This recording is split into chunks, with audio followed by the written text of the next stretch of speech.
Hey guys, tonight we embark on a rather peculiar journey, drifting back in time to an era when global power was measured in steel and steam, but surprisingly, also in diplomacy and parades.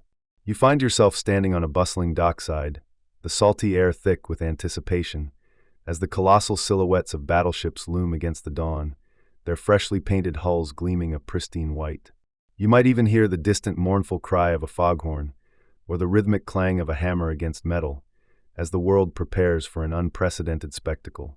Now I know what you're thinking, a history of war for sleep. Well, paradoxically, tonight we're exploring how the sheer, overwhelming presence of naval might could, in fact, be the most soothing lullaby. You probably won't survive the sheer boredom of a peaceful global circumnavigation, but we'll try. So before you get comfortable, take a moment to like the video and subscribe, but only if you genuinely enjoy what I do here. Let me know in the comments where you're listening from and what time it is for you right now. Now dim the lights, maybe turn on a fan for that soft background hum, and let's ease into tonight's journey together. Imagine, if you will, the early 20th century. You're not quite in the roaring 20s yet, but you're certainly out of the stuffy Victorian era. The world feels like it's holding its breath, a vast, interconnected web of empires and burgeoning nations, all jostling for position on a global chessboard that's about to get very, very crowded. And right there, at the heart of America's ambition, you find a man with a booming voice, a penchant for the dramatic, and a formidable intellect, President Theodore Roosevelt. You picture him, perhaps, in his study, surrounded by books and maps, cigar smoke curling lazily towards the ceiling. He's not just a politician, he's an explorer, a rancher, a soldier, a big-game hunter, and fundamentally, a man who believed in action. He believed in the power of a strong nation, not just to defend itself, but to project its ideals and, crucially, its peaceful intentions. This wasn't about conquering new lands. It was about ensuring stability, about making America's voice heard, not through shouting, but through a calm, undeniable presence. You lean in closer, almost hearing the rustle of papers as he pores over naval charts. Roosevelt, you see, harbored a deep, almost personal affection for the United States Navy. He'd served as Assistant Secretary of the Navy before becoming president, and he understood, perhaps better than anyone, the strategic importance of a modern, powerful fleet. For years, he had championed naval expansion, pushing Congress to build more battleships, more cruisers, more destroyers. He envisioned a navy that could operate globally, not just protect America's coastlines. He knew that true influence in this new century wouldn't come from isolation, but from engagement, backed by a quiet, undeniable strength. And so, in the quiet corridors of power, a grand idea began to take shape in his mind. Not a war, not a conflict, but a pilgrimage, a global circumnavigation. He didn't want to send a single ship, or even a small squadron. No, Roosevelt wanted to send an entire fleet. A formidable armada of battleships, painted not in the drab wartime gray, but in a brilliant, almost blinding peacetime white. This, you realize, was the quirky, almost whimsical touch that truly set his vision apart. He wasn't just sending a navy, he was sending a diplomatic statement wrapped in a gleaming, almost ethereal package. Imagine telling a modern admiral, "Hey, for this big tour, we're painting all our destroyers bright pink with glitter." You'd probably be laughed out of the room. But Roosevelt, he got it done. And it worked. You can almost feel the weight of the moment, the sheer audacity of the plan. In 1907, when the idea truly solidified, a world tour of such scale was unprecedented. It wasn't just about showing off. It was about testing the limits of naval endurance, demonstrating America's logistical capabilities, and perhaps most importantly, sending a clear, unambiguous message to the world. A message that said, America is here. We are strong, and we prefer peace. This was the very essence of what came to be known as his big stick diplomacy. Speak softly, but carry a very, very large stick. The stick, in this case, was a fleet of 16 brand new battleships, bristling with guns, yet gleaming with an almost angelic hue. You contemplate the political landscape of the time. Tensions were simmering across the globe. Japan, a rising power in the Pacific, was flexing its muscles after its victory over Russia. European empires were eyeing each other nervously, stockpiling arms, laying the groundwork for conflicts that would soon erupt. In this volatile atmosphere, Roosevelt believed that a demonstration of American power, presented not as a threat but as a friendly visit, could actually de-escalate tensions. It was a bold gamble, a high-stakes poker game where the chips were entire nations' perceptions. You see the challenges arrayed before him. Logistical nightmares, for one. Supplying 16 battleships and their accompanying vessels for a journey of 43,000 miles, crossing oceans and visiting dozens of ports, was an undertaking of epic proportions. Coaling stations had to be secured, provisions arranged, diplomatic protocols ironed out for every single stop. It was like planning the world's largest, most heavily armed cruise ship itinerary, except without the buffet lines and poolside entertainment. You can almost hear the sighs of exasperated naval quartermasters, buried under mountains of paperwork. Then there was the domestic opposition. Not everyone in America was convinced. There were powerful voices in Congress and among the public who believed that such an expensive, lengthy tour was an unnecessary extravagance. Why send our precious battleships halfway around the world, depleting our coastal defenses, just to wave hello? Some argued it was a provocation, not a peace mission. Others simply scoffed at the cost, preferring to spend money on roads or schools. You imagine the newspaper headlines of the day, some hailing Roosevelt as a visionary, others decrying him as a reckless spendthrift. It's a familiar tune, isn't it? The more things change, the more political arguments stay the same. But Roosevelt, with his characteristic stubbornness and boundless energy, pressed on. He was a master of public relations before the term even existed. He understood the power of spectacle, the way a grand gesture could capture the imagination of a nation and the world. He spoke eloquently of the fleet as a symbol of American ingenuity, strength, and crucially, its commitment to global stability. He framed it not as an act of aggression, but as an act of friendship, a demonstration of naval proficiency that would serve as a deterrent to potential conflict. You feel the weight of his conviction. He wasn't just sending ships, he was sending a message. He wanted the world to see America as a serious player, a nation that could project its power across the vastness of the oceans, but one that did so with a smile, a handshake, and a dazzling display of white paint. It was a nuanced approach, designed to impress without intimidating, to reassure allies without provoking rivals. Historians still argue whether the tour was primarily a genuine gesture of peace or a thinly veiled display of intimidation, particularly towards Japan. Was it truly about fostering understanding, or was it a strategic move to demonstrate America's ability to defend its Pacific interests and its newly acquired territories like the Philippines? You ponder this as you imagine the quiet discussions in foreign ministries around the world. Did the sight of those gleaming white hulls truly soothe anxieties, or did they merely underscore the shifting balance of power, prompting other nations to accelerate their own naval programs? Regardless of the precise balance of intentions, Roosevelt's dream was clear: to use naval power as an instrument of diplomacy, to secure peace through visible strength. He envisioned a world where America, by demonstrating its capabilities, could deter war before it even began. It was a bold, almost poetic vision, transforming instruments of destruction into symbols of goodwill. You imagine the sheer excitement, the hum of anticipation, as the plan slowly but surely moved from concept to reality. The shipyards buzzed with activity, the steel plates were riveted, the mighty guns mounted. Every detail, from the color of the paint to the precise route, was meticulously planned, reflecting the grand ambition of the man who conceived it all. This wasn't just a military exercise. It was a carefully choreographed ballet of power and diplomacy, designed to leave an indelible mark on the global stage. And so, as you drift deeper into this historical reverie, you understand that this wasn't just about ships and sailors. It was about a president's audacious vision, a nation's burgeoning confidence, and a world on the cusp of profound change. The Great White Fleet, as it would soon be known, was more than just a collection of warships. It was a floating embodiment of America's aspirations, a peaceful giant setting sail into an uncertain future, all dreamt up by one very determined, very persuasive man. You drift, now, from the grand vision of a global tour and settle gently into the very tangible, very immense reality of making that dream float. Picture, if you will, the bustling American shipyards and naval bases of the early 1900s. It's not just a flick of a presidential wrist, it's the profound, thrumming heartbeat of an entire nation's industrial might, all focused on one colossal undertaking, building, or rather, preparing the imposing Great White Fleet. Imagine the sheer scale of it. Before a single bow could cut through the gentle waves of the Atlantic, before the very first cheers could erupt from the shore, there was an immense, almost unfathomable amount of work to be done.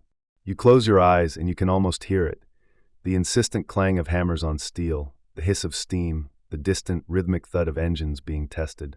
This wasn't just about polishing a few brass railings. This was about transforming a collection of powerful, but still separate, vessels into a unified, self-sufficient floating city, ready for a journey that would circumnavigate the entire globe.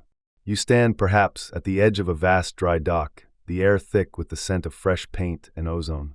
Before you, a leviathan of steel, a battleship, rests in its cradle, towering over the dockworkers who swarm its immense hull like industrious ants.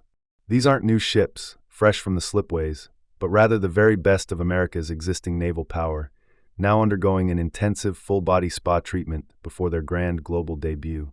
16 battleships, each one a testament to engineering prowess, each one needing to be brought to absolute peak condition. This, in itself, is a mainstream historical fact that resonates with the sheer ambition of the project. 16 capital ships, all at once, being readied for such an unprecedented voyage. Feel the vibration beneath your feet as enormous cranes swing massive beams and equipment. You watch as crews meticulously scrape away years of ocean grime and barnacles from the ship's underside, revealing the raw, dark metal beneath.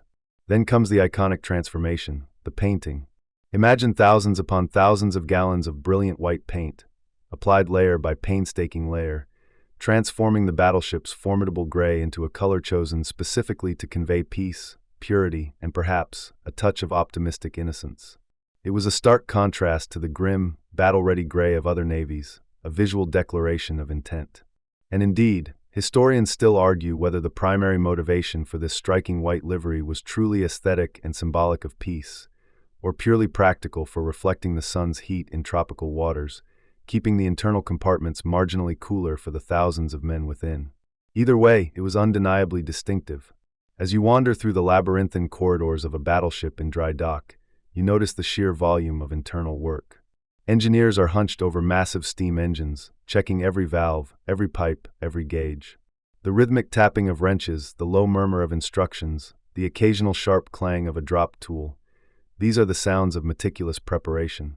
Every single component, from the smallest bolt to the largest propeller, is inspected, repaired, or replaced if necessary. It's like giving an entire fleet of grand pianos a complete overhaul, tuning every single string, polishing every key, ensuring absolute perfection before the maestro takes the stage. And just like those pianos, these ships needed to perform flawlessly, far from the conveniences of home ports. Then there's the human element, arguably the most crucial component. Thousands of sailors, marines, and officers, over 14,000 men in total, were undergoing their own rigorous preparations. Picture them, day in and day out, drilling relentlessly on deck. You see them practicing gunnery, hoisting enormous shells into position, aiming the colossal barrels with practiced precision. You hear the sharp commands echoing across the decks, the disciplined thud of boots, the rhythmic chant of men pulling ropes. It's not just physical training, it's mental conditioning. They're learning to live and work in incredibly close quarters, to operate as a single, cohesive unit, to anticipate every command, every maneuver. It's a bit like trying to get 1,000 teenagers to clean their rooms perfectly, every single day, for 2 years straight, and then expecting them to sail around the world without arguing. A truly monumental task, one might say. The logistical nightmare, or rather, the logistical triumph, of provisioning such a fleet is almost beyond comprehension. Think about it. Food for 14,000 men for months on end, with limited opportunities for resupply. You imagine warehouses overflowing with crates upon crates of canned goods. Enough canned peaches to fill a small lake, enough hardtack to build a small house. There were medical supplies, spare parts for every conceivable piece of machinery, mountains of coal for the hungry boilers, and even the everyday necessities like soap and uniforms. Every single item had to be accounted for, loaded, and stored in a way that made it accessible, yet secure against the rocking of the ocean. It was an exercise in planning on a scale rarely seen. And speaking of coal, there's a quirky tidbit that often gets overlooked amidst the grandeur: the sheer, backbreaking labor of coaling. These ships were steam-powered, meaning they ran on coal, and vast quantities of it. Imagine the process. When the fleet stopped at various ports, collier ships would pull alongside, and thousands of tons of coal would be transferred, often by hand, in sacks and buckets, from one ship to another. The air would be thick with black dust, coating everything and everyone. Sailors would emerge from a coaling operation looking like ghosts, their white uniforms, if they dared to wear them, stained black, their faces streaked with grime. It was an intensely dirty, exhausting, and dangerous job, but absolutely essential to keep these gleaming white behemoths moving. It was the gritty, unglamorous underside of the majestic journey. You sensed the meticulous attention to detail extending to every facet of the fleet's readiness. The communication systems were checked and rechecked, the navigation equipment calibrated to perfection. Every sailor's uniform was inspected, every officer's sword polished to a mirror sheen. The goal was not just operational readiness, but an immaculate presentation. These ships were not merely vessels of war, they were floating ambassadors, and their appearance had to be impeccable. Because, nothing says peace and goodwill quite like a 16-ship armada of white battleships bristling with enormous guns, does it? It's a subtle flex, a gentle whisper of power, dressed up in its Sunday best. As the weeks bled into months, the individual components of this grand naval dream began to coalesce. The ships, now gleaming in their pristine white, were provisioned, their engines humming with anticipation. The crews, honed by rigorous training, moved with a newfound precision and confidence. The sheer scale of the preparation, the coordination of thousands of individuals and millions of tons of material, was a feat of industrial and human organization. You can almost feel the collective breath being held, the quiet anticipation building. The Great White Fleet wasn't just built, it was meticulously, painstakingly prepared, every rivet, every rope, every man, ready for the journey that would etch its name into history. You find yourself standing on the chilly shores of Hampton Roads, Virginia, on a crisp December morning. The date, if you're curious, is December 16th, 1907. Feel that bite in the air. It's invigorating, a perfect counterpoint to the hushed anticipation that hums through the vast crowd gathered beside you. The sun, a pale winter disk, struggles to break through the thin veil of morning mist, casting a pearly sheen over the water, making it look less like an ocean and more like a giant, polished mirror. Around you, people are bundled in their finest wool coats and hats, their breath pluming in frosty clouds. You hear the low murmur of thousands of voices, a collective sigh of excitement and pride, punctuated by the occasional excited shout from a child hoisted onto a father's shoulders for a better view. There are grandmothers clutching knitted shawls, young couples holding hands, grizzled old sailors with eyes crinkling at the corners, remembering their own days at sea. Even the local seagulls seem to be in on the secret, circling overhead with an unusual quietude, as if they, too, understand the gravity of the moment. It's not every day, after all, that you get to witness history unfurl right before your very eyes, like a slow-motion, incredibly expensive parade. And what a parade it is!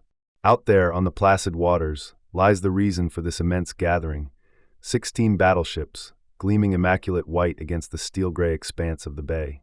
Each one a behemoth, a floating fortress of steel and ambition, painted in a strikingly peaceful, almost dove-like hue, a stark contrast to the usual grim gray of naval vessels. It's as if they're trying to say, yes, we're enormous and heavily armed, but look how clean we are. We come in peace, and also with really good soap. You can almost feel the vibrations through the ground as the ship's boilers hum, a deep, resonant thrum that speaks of immense power barely contained. The air smells of coal smoke, salt, and something undefinably industrial, the scent of progress, perhaps, or just really big engines warming up. You can pick out the names of the ships if you squint hard enough through the nascent sunlight. The Connecticut, the Kansas, the Louisiana, the Vermont, the Georgia, the New Jersey, the Rhode Island, the Virginia, the Minnesota, the Ohio, the Maine, the Missouri, the Illinois, the Kearsarge, the Kentucky, and the Alabama. 16 titans, each one a testament to American ingenuity and industrial might, now waiting for their cue to embark on an unprecedented global journey. The sense of anticipation is almost unbearable. It's a mixture of profound national pride, a quiet awe at the sheer scale of the undertaking, and a touch of wistful sadness for the thousands of sailors who are about to leave home for over a year. You imagine the crew members on board, standing at attention, perhaps stealing a last glance at the receding shoreline, at the faces of their loved ones, now just distant blurs in the crowd. They've spent months, even years, preparing for this. Every rivet, every gun barrel, every polished brass fitting has been inspected, re-inspected, and probably inspected again just for good measure. Historians still debate the true extent of the logistical nightmare that preceded this seemingly flawless departure.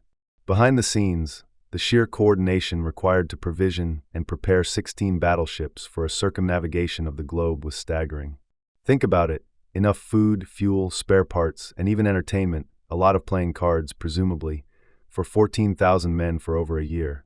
It was a monumental task that involved countless hours of planning, a veritable mountain of paperwork, and probably a few nervous breakdowns in the Navy department. You just know someone somewhere forgot to order enough teacups, and it became a massive, hushed crisis. Suddenly, a ripple goes through the crowd. A distant bugle call, thin and clear on the cold air, reaches your ears. Then another, closer this time. It's the signal. A hush falls over the thousands of spectators, so complete that you can almost hear the gentle lapping of the waves against the shore. All eyes are fixed on the majestic line of battleships. With an almost imperceptible shift, the lead ship, the USS Connecticut, begins to move. Slowly, deliberately, she glides forward, her massive bulk displacing the water with a quiet power that belies her size. Then, one by one, like graceful giants awakening from a long slumber, the other ships follow suit, falling into a precise, disciplined formation.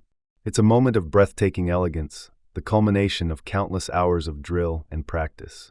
They move as one, a single, flowing entity, a testament to the discipline and precision of the United States Navy. You watch as the Connecticut passes, her bow cutting a clean furrow through the water. You can almost feel the gentle spray on your face, taste the salt on your lips. On her decks, you can just make out the figures of sailors, standing at rigid attention, their white uniforms stark against the battleship's hull. They look like tiny, brave chess pieces on an enormous board, heading out into the unknown. The sounds now are different. The low thrum of engines grows louder, a powerful, steady pulse. The water churns gently at the sterns of the ships as their propellers begin to turn, pushing them forward. You hear the distant, muffled clang of a ship's bell, the faint shouts of officers carried on the wind. It's an orchestra of departure, a symphony of steel and steam. As each battleship passes, a wave of cheers erupts from the crowd, building to a crescendo. People wave handkerchiefs, hats, anything they can get their hands on, their voices hoarse with emotion. It's not just a farewell, it's an affirmation. An affirmation of American strength, of its peaceful intentions, and of its growing presence on the world stage. This isn't just a fleet, it's a floating declaration of intent, wrapped in a very shiny, non-threatening package. The ships, one after another, turn their bows towards the open Atlantic.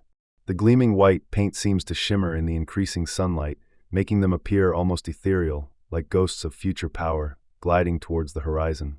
You watch them shrink, slowly, steadily, until they are just white specks against the vast blue canvas of the sea.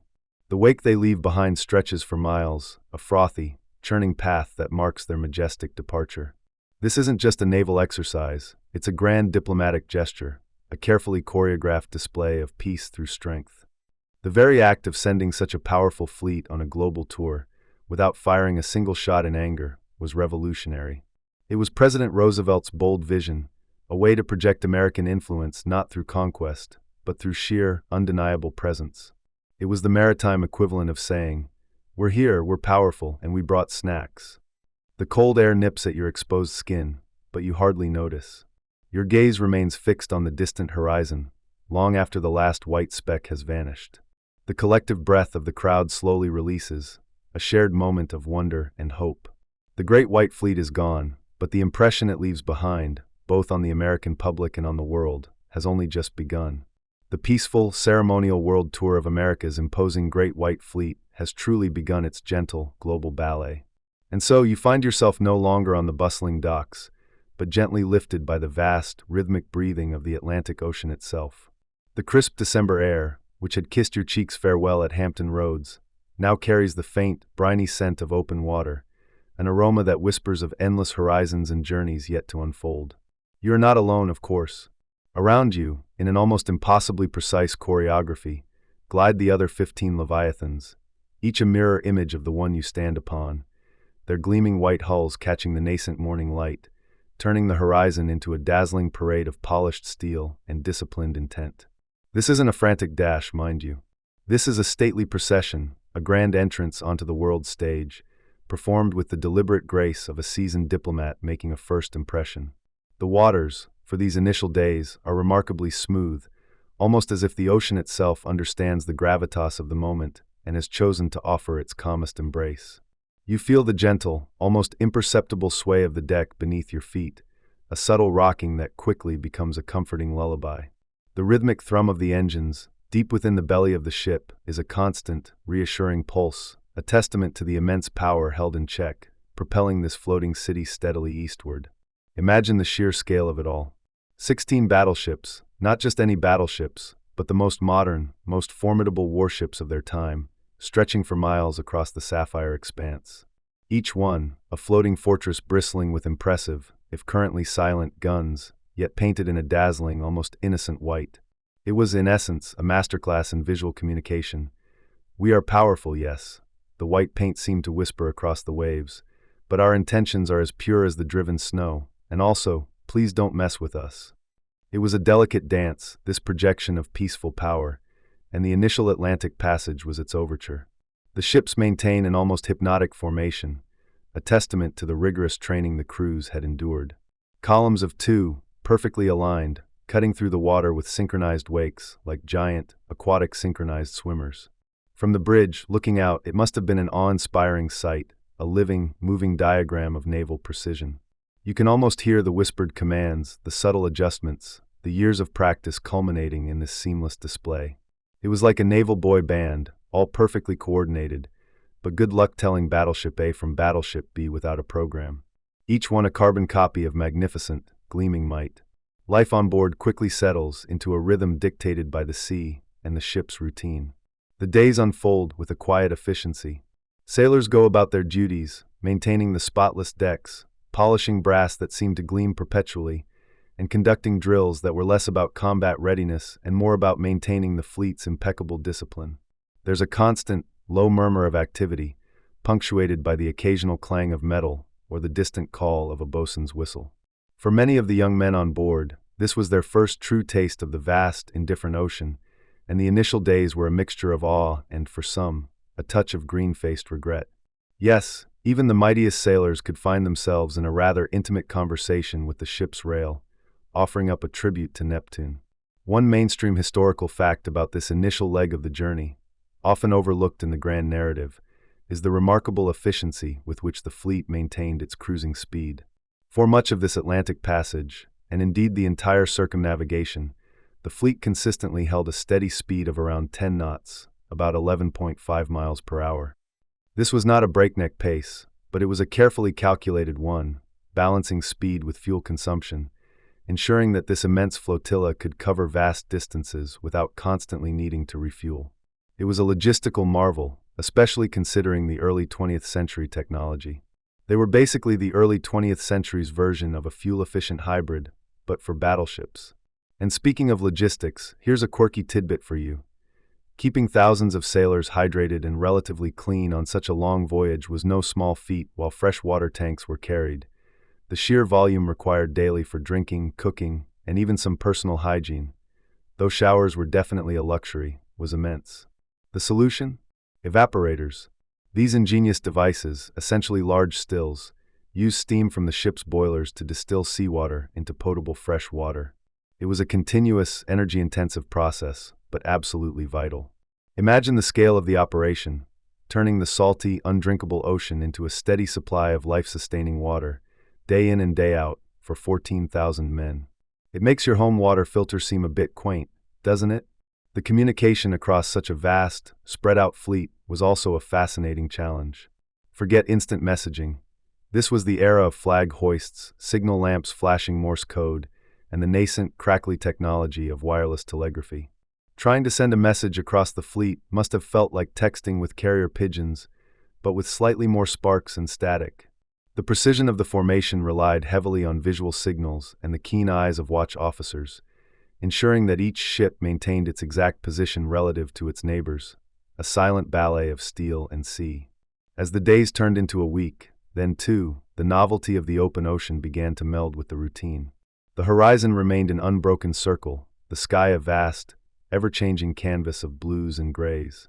Yet, within this seemingly monotonous expanse, the fleet continued its silent, powerful assertion.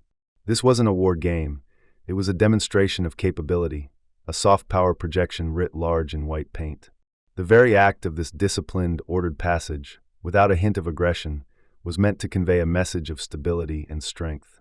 It was the maritime equivalent of someone showing up to a party in a perfectly tailored, spotless suit. You might not know them, but you instantly get the impression they mean business, and they're probably not there to start a brawl. Historians still argue whether this initial display of synchronized naval power was genuinely perceived as a symbol of peace, or if it merely amplified the underlying message of America's burgeoning military might, cloaked in a pristine white uniform. Was the white paint a genuine olive branch, or just a very effective form of camouflage for a growing global ambition? From the deck of one of these magnificent ships, gliding so smoothly across the calm Atlantic, the answer felt almost irrelevant. The feeling was one of quiet confidence, of immense capability held in reserve, of a nation finding its footing on the world stage, not with a roar, but with a steady, purposeful hum. The sun would rise, painting the white hulls in hues of gold and rose, then climb to its zenith, casting sharp shadows on the decks, before dipping below the western horizon, leaving behind a sky of impossible purples and oranges. And through it all, the great white fleet, a testament to human ingenuity and national will, continued its gentle, inexorable advance, introducing itself to the world, one perfectly aligned wake at a time. The Atlantic, for these initial days, was a stage, and the fleet, its star performers, were delivering their opening lines with quiet, undeniable impact. You feel the gentle sway of the ship, a rhythmic lullaby as the great white fleet begins its stately progress southward, tracing the curving spine of the South American continent. The initial smooth waters of the Atlantic have given way to a more dynamic coastline, one dotted with vibrant cities and dramatic landscapes, each promising a new tableau for America's grand diplomatic overtures. You're not just sailing, you're performing a slow, majestic dance on the world stage, and the first act is set along these sun-drenched shores. Imagine the sheer spectacle from the perspective of a small coastal village, or a bustling port city like Rio de Janeiro. One moment, the horizon is empty save for the vast, shimmering expanse of the ocean. The next, a line of colossal white behemoths, 12 battleships strong, emerges from the haze, their towering masts bristling with flags, their guns, though silent, speaking volumes. It's a sight that would make even the most jaded dockworker drop their cargo. You can almost hear the collective gasp, followed by a ripple of excited chatter that swells into a roaring cheer as the fleet, with impeccable precision, maneuvers into position. The air thickens with anticipation.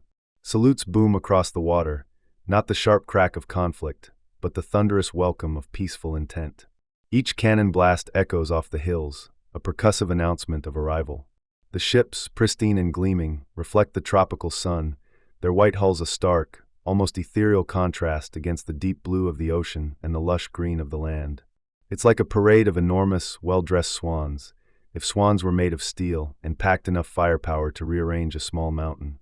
Honestly, the amount of white paint they must have gone through on this trip. Someone definitely bought shares in a paint company before this whole thing kicked off. As the ships drop anchor, the real work of diplomacy begins. You watch as launches are lowered, ferrying officers and dignitaries between the fleet and the shore. The sailors, resplendent in their dress whites, disembark to find themselves enveloped by throngs of curious, excited onlookers. These aren't just official visits, they are cultural collisions of the most delightful kind. Think of it, young American sailors, many of whom have never been outside their home state, suddenly immersed in the sights, sounds, and smells of a vibrant South American city. The aroma of exotic spices, the lilting rhythms of local music, the kaleidoscope of unfamiliar fashion. It's a sensory overload in the best possible way. The primary goal here is clear: foster goodwill. And goodwill, it turns out, is a surprisingly effective currency when backed by the quiet strength of a dozen battleships. The local governments, naturally, roll out the red carpet, sometimes literally. Receptions are held, banquets are laid out with sumptuous feasts, and speeches are delivered, brimming with flowery phrases about friendship and shared destinies. You might find yourself at a grand ball, watching American officers attempt to waltz with local belles, perhaps with varying degrees of success. Some probably stepped on more toes than a clumsy elephant in a ballet class. One of the most significant stops along this leg of the journey is Rio de Janeiro, Brazil. This isn't just a port, it's a statement. The fleet's arrival here is a mainstream historical fact, a grand declaration of America's growing influence. The city, nestled against its iconic Sugarloaf Mountain, provides a stunning backdrop for the spectacle. Millions turn out to witness the fleet, their cheers echoing through the streets. The Brazilians, known for their warmth and hospitality, embrace the sailors with open arms. There are parades through the city, with marching bands playing a curious blend of American and Brazilian tunes. The sailors are given tours, shown the local marvels, and generally treated like visiting royalty. It's a masterclass in soft power, demonstrating that America isn't just about big guns, but also about big smiles and polite handshakes. But it's not all officialdom. You notice the smaller interactions, the moments that truly build bridges. A sailor bartering for a local souvenir with a shopkeeper, a group of children excitedly touching a sailor's pristine white uniform, or the exchange of a simple hello that transcends language barriers. These are the threads that weave the fabric of international relations, one friendly gesture at a time. The fleet's presence isn't just about showing off, it's about showing up, being present, and engaging. A quirky tidbit from this period involves the sheer volume of mail.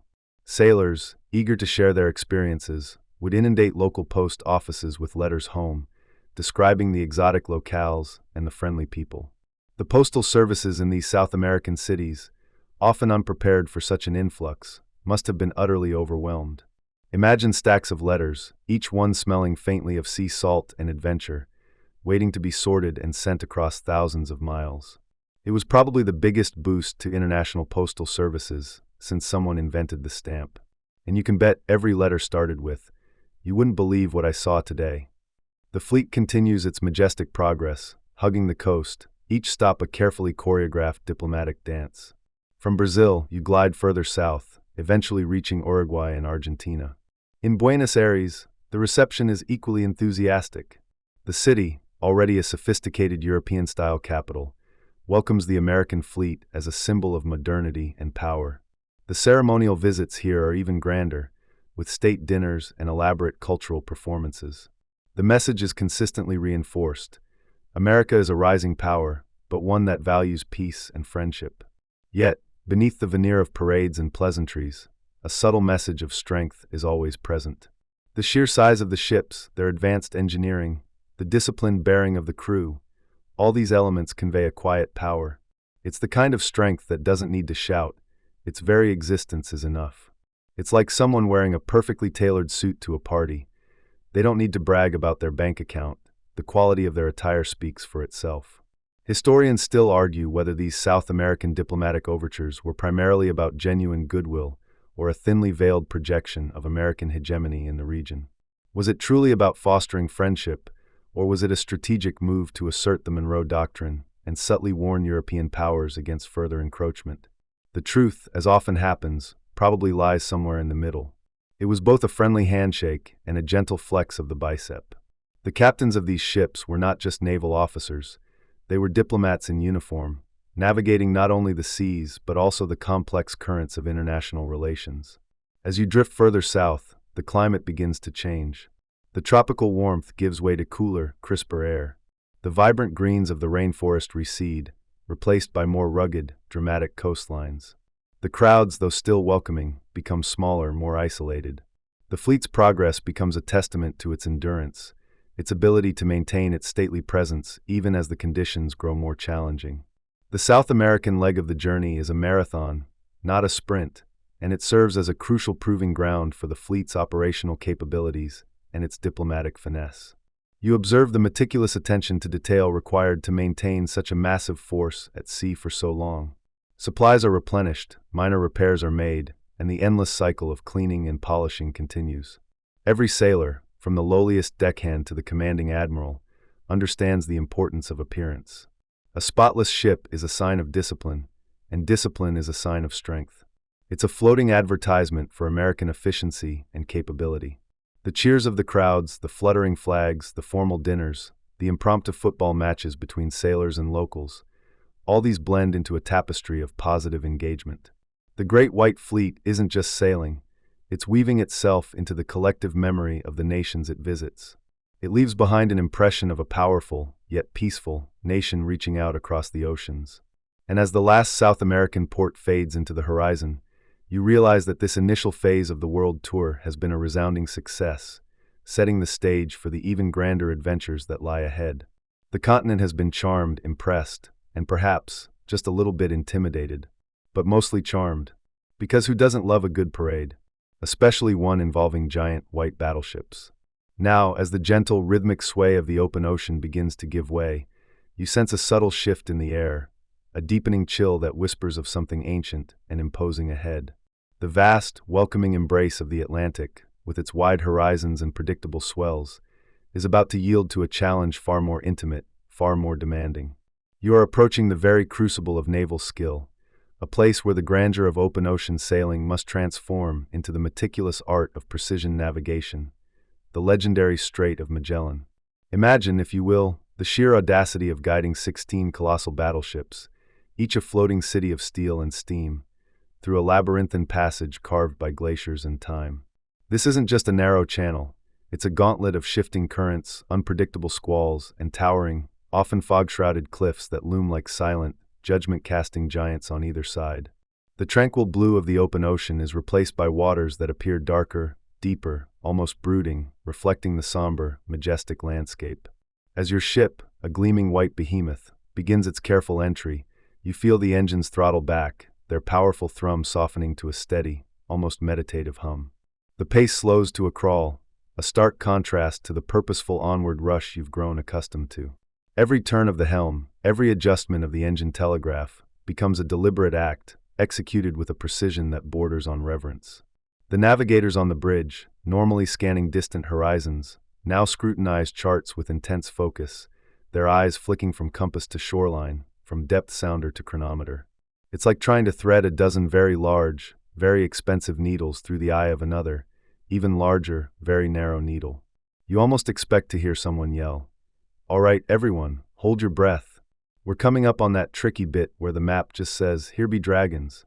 A slight, almost imperceptible chuckle might escape you at the thought.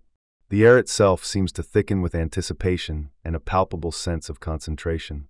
You can almost taste the salt and the cold, the spray from the dark, choppy waves that occasionally slap against the hull, sending shivers up your spine that have nothing to do with fear and everything to do with the biting wind. The towering, ice-capped peaks of Tierra del Fuego rise majestically to your port, their snow-dusted slopes gleaming in the pale sunlight, while on your starboard, the rugged, forested coastline of the South American mainland presses in, appearing almost close enough to touch. This is a place of raw, untamed beauty, a stark reminder of nature's power, and it demands respect. The challenge of the Strait of Magellan in the early 20th century was immense, particularly for a fleet of this size. It was, after all, the primary maritime route between the Atlantic and Pacific Oceans before the Panama Canal was completed in 1914. So for the Great White Fleet, this wasn't just a scenic detour, it was a crucial, unavoidable leg of their epic journey westward. The currents here are notoriously fickle, often reversing without warning, and the winds, known locally as willowaws, can descend from the mountains with sudden, furious force, whipping the water into a frenzy and threatening to push these massive ships off course. You find yourself drawn to the railings, peering into the swirling depths, watching the water churn against the hull. The ships maintain an almost impossibly tight formation, a testament to the rigorous drills and meticulous planning that preceded this moment. Each battleship follows the one ahead with an almost hypnotic precision, a long, white serpent winding its way through the dark, narrow channels. It's a ballet of steel and steam, performed on a stage of granite and ice. You can practically hear the collective sigh of relief from the bridge every time a particularly tight bend is successfully negotiated. One wrong move, one lapse in concentration, and a very expensive piece of naval architecture could find itself intimately acquainted with a very unyielding rock face. The days spent traversing the strait blend into a mesmerizing sequence of changing light and shadow. Dawn paints the mountain peaks in hues of rose and gold, only to be swallowed by the deep, almost inky blue of twilight. Fog banks, thick and ethereal, can roll in without warning, reducing visibility to mere yards and forcing the fleet to rely solely on their charts, their compasses, and the piercing wail of their foghorns, a mournful sound that echoes eerily off the cliffs. During these moments, you become acutely aware of the sheer scale of the undertaking, the vulnerability of even these mighty vessels in the face of nature's whims. One of the more quirky aspects of navigating these treacherous waters back then was the heavy reliance on what were called lead lines. Imagine a sailor standing on a small platform near the bow, rhythmically swinging a weighted line with markings on it, casting it into the water, and then calling out the depth. By the mark 7. No bottom at 10. This wasn't some high-tech sonar pinging. It was pure, old-fashioned human effort, a constant, physical connection to the seabed, ensuring that the colossal steel hull below wasn't about to introduce itself to an unwelcome underwater obstacle. It's quite charming, really, when you consider the stakes. It's like trying to parallel park a superyacht using only a very long stick and a tape measure. You might even find yourself stifling a yawn, the sheer focus required to imagine such a slow, deliberate task being almost as soporific as the gentle rocking of the ship. The cold permeates everything. You bundle yourself deeper into your imagined peacoat, feeling the crisp, clean air fill your lungs. Even inside, the chill is palpable, a constant reminder of the remote, wild landscape outside. The crew, too, are bundled up, their breath clouding in the air as they go about their duties. Yet, despite the cold and the constant tension, there's an undeniable sense of awe. You are witnessing a feat of human endeavor, a demonstration of skill and perseverance that transcends the simple act of travel. As the fleet progresses, you might occasionally spot glimpses of the local wildlife. A lone albatross soaring on the updrafts, its immense wingspan a marvel of engineering. Perhaps a pod of curious dolphins playing in the bow wave, their sleek bodies flashing in the dark water. Or even, if you're lucky, a colony of penguins waddling comically on a distant rocky shore, completely oblivious to the parade of Naval might passing by. They're just living their best penguin lives, probably wondering why these giant white things are making so much noise. The passage is not without its moments of intense, almost breathless, concentration. Think of the ships navigating the Narrows, a particularly constricted part of the strait where the land closes in dramatically, demanding absolute precision from every helmsman. The slightest error could have catastrophic consequences. It's during these moments that the true value of the fleet's disciplined training becomes evident. Each ship, though massive and powerful, moves with the grace of a much smaller vessel, a testament to the thousands of hours spent practicing formation steaming, turning in unison, and responding to commands with split-second accuracy. Historians still argue whether the fleet's seamless passage through the Strait of Magellan was more a testament to the skill of its individual captains or the rigorous training of the fleet as a cohesive unit. Was it the brilliance of a few seasoned mariners guiding their specific ships, or the overwhelming efficacy of a system that allowed 16 disparate vessels to act as one, a single, magnificent entity? Perhaps, like most things in life, it was a beautiful blend of both, a symphony conducted by many hands, each playing their part perfectly. Regardless, the outcome was undeniably triumphant. Finally, after what feels like an eternity of careful, measured progress, the land begins to recede, the channels widen, and the dark, brooding waters slowly transition back to the familiar, reassuring expanse of the open Pacific. The chill in the air begins to soften, the wind loses some of its biting edge, and the engines hum a little louder, a steady, powerful thrum as the ships pick up speed. You feel the tension in your shoulders ease, a quiet exhalation of collective relief. The Strait of Magellan, that formidable guardian of the continents, has been conquered, not with cannon fire or a display of aggressive force, but with quiet determination, unparalleled skill, and the peaceful, unwavering advance of America's great white fleet. You have passed through a true maritime crucible, and the journey westward, towards new horizons, now truly begins. After weeks, or what felt like an eternity of the vast, indifferent Pacific, you feel a subtle shift in the air. The endless horizon, once just a shimmering line, begins to hint at something more substantial. The salt spray, a constant companion, now carries a different scent, a faint whisper of land, of pine, of earth. You've crossed the immense tranquility, the steady advance a testament to enduring power and purpose, and now, a new kind of energy crackles through the fleet. The disciplined course, maintained with such silent precision, is about to be rewarded. Imagine, if you will, the collective sigh of anticipation that ripples through the great white fleet. Not quite a sigh of relief, because these are hardened sailors, but a distinct, almost palpable hum of excitement. You've been out there, a gleaming white speck on an azure canvas, for what feels like a lifetime. The vastness of the sea, while beautiful in its own way, can become a kind of soothing, monotonous hum that lulls you into a deep, deep sleep. But now, that hum is about to be replaced by something far more vibrant. The first faint smudge on the horizon grows, solidifying into the craggy, familiar outline of the California coast. It's a sight that makes your heart, even if you're just a spectator in this grand historical drama, beat a little faster. Home, or at least the nearest thing to it on the west coast. The sailors, who've seen everything from the icy embrace of the Strait of Magellan to the sun-drenched shores of South America, now lean against the railings, eyes fixed on that approaching landmass. You might think, oh, just another Tuesday for a battleship. But trust me, this was no ordinary Tuesday. This was the return. As the fleet draws closer, the subtle scent of land becomes a rich, undeniable aroma, a mix of redwood forests, burgeoning citrus groves, and that unique, earthy smell of the Golden State. The air itself feels different, warmer, perhaps, or just infused with the palpable excitement radiating from the shore. You can practically taste the anticipation in the salty air. Then you begin to see them. First, small specks on the water, growing into a flotilla of every conceivable kind of vessel. Ferry boats, fishing boats, private yachts, rowboats, anything that could float and carry a human being was out there, eager to greet the returning heroes. It's like a watery parade, a spontaneous, joyful escort forming around the imposing battleships. The sheer number of civilian craft is staggering. It's as if the entire population of California decided to take to the sea. One can only imagine the frantic bailing efforts on some of those smaller vessels. Oh dear, is that water or just Uncle Fred's enthusiasm sloshing over the side? And then the Golden Gate. Not the magnificent bridge we know today, of course, but the breathtaking strait itself, framed by rolling hills and the promise of a bustling city beyond.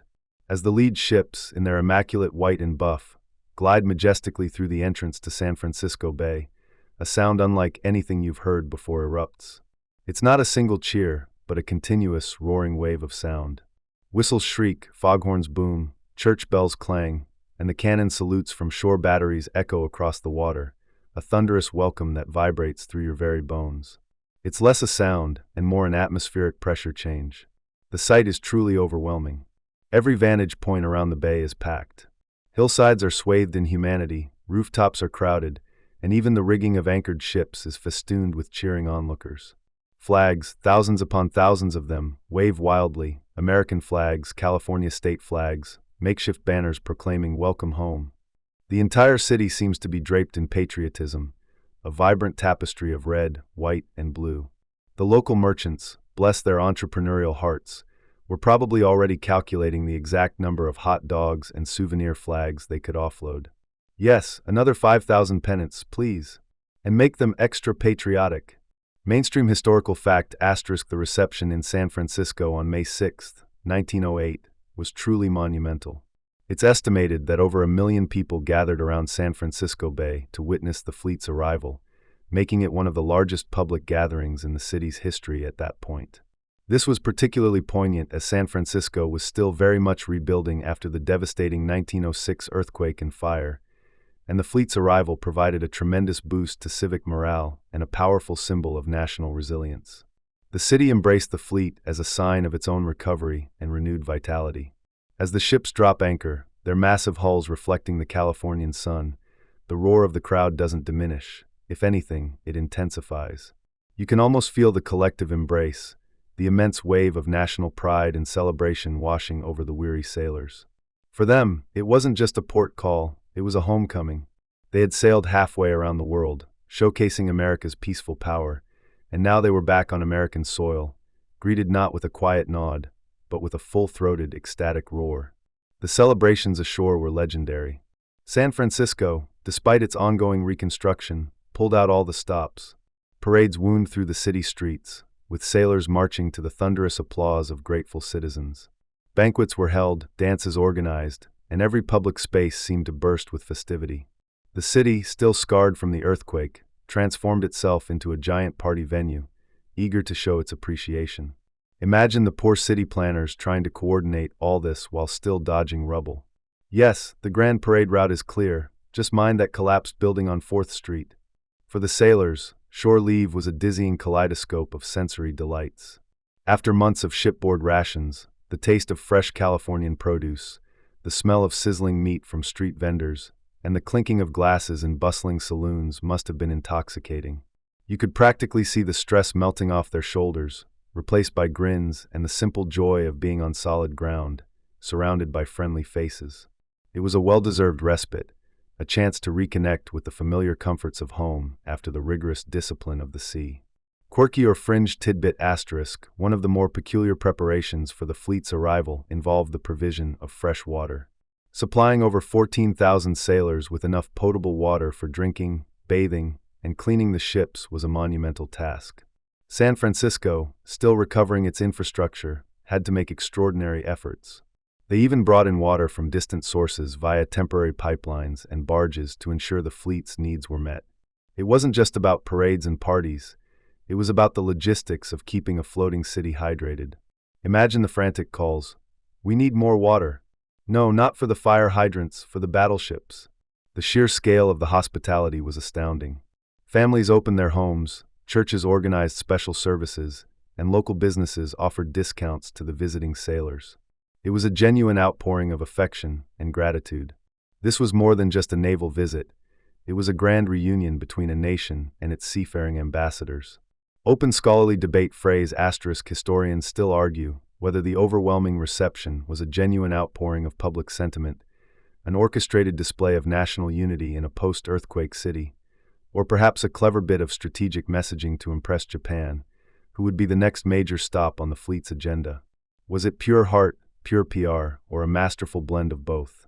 The truth, as always, is probably somewhere in the murky middle. But whatever the underlying motivations, the feeling on the ground was undeniably one of immense pride. You could feel it in the air, see it in the beaming faces of the crowds, and hear it in every cheer.